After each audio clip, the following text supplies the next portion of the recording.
byonna.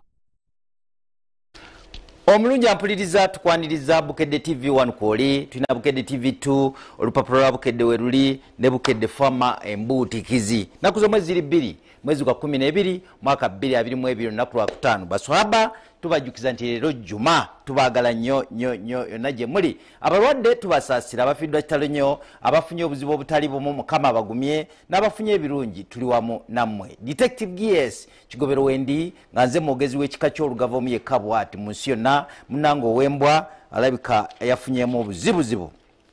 Kuli sayo mwenna betwadde nabo mu kufumba mu katale ka Ssaabasajja Kabaka ekibuye, abawangudde ebirabo okuva mu Prestige Margarine ne Honor Juice tubebaza. Bruno Kaiza yawangudde eggaali oluvannyuma lw'okusinga banne bonna, ate Mase Nannyondo n'awangula mu bafumbi b'emmere, ate John Kabuno n'awangula mu basisi ba chapati. Twebaza nnyo Diana Nabich owabakyala mu katale ako omulimu gwe wakoze matendo. Leero twolekera katale ka Ssaabasajja akatale k'ewandegeya gye tugenda leero okubeera nga twale empaka zino. Nolwekyo bewandegeya standby tujja. Mpozi kitalo nnyo kitalo ddala eky'abantu ababiri abafiiridde mu kirombe ky'amayinja mu bitundu byeri Kamuli.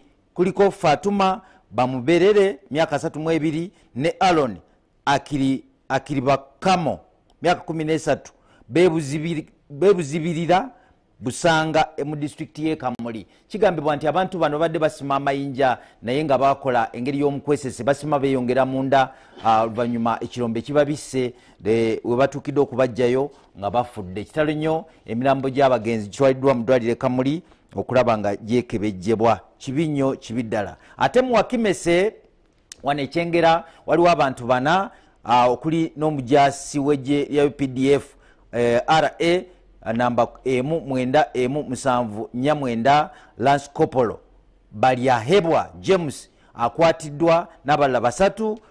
Kigambibwa ono James ali attached ku Kakiri First Division, nga kigambibwa nti babadde mubasangiddwa ne waya z'amasannyalaze n'ebintu ebirala eby'amasannyalaze bigambibwa okuba ebibbe nga babitambuliza mu mmotoka namba UAP 947W.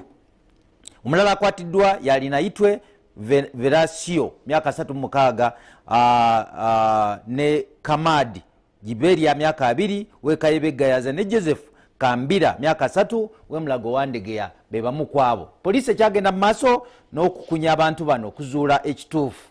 Ate poliisi enansana ekutta abantu babiri abagambibwa okuba nti babbye emmotoka empambire eri ku lw'e Masaka eya Henry Jingo ne bagitwala egganda eri side z'enansana gye babakwatidde emmotoka eyo Primo. Kigambibwa nti oli yali agipakinze mu lujja we bagijje ng'ennaku z'omwezi 3 omwezi guno mwezi gwe-11 oluvannyuma bagizudde mu bitundu by'e Ganda. Okubuuliriza kukyagenda mu maaso, ate nga tumaliriza oluguudo oluva e Nagojje okudda e Bubiro lubi side z'eri Lugazi. Basaba ekikwatako ensonga eno mugitwale nga nkulu. Tetusobola kusukakawo lwakadde, njagadde mbasibulire wano twolekera mu katale k'ewandegeya tugenda mu kufumba. Ssaabasajja Kabaka wangaale. Gwalina kabuyonjo jjudde oba enetera okujjula yiwamu beta